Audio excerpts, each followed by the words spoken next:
وجعلنا نومكم سباتا وجعلنا الليل لباسا وجعلنا النهار معاشا وبنينا فوقكم سبعا شدادا وجعلنا سراجا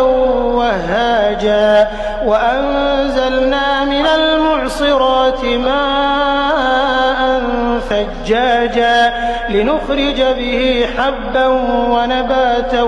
وجنات ألفافا إن يوم الفصل كان ميقاتا يوم ينفخ في الصور فتأتون أفواجا وفتحت السماء فكانت أبوابا وسيرت الجبال فكانت سرابا إن جهنم كانت مرصادا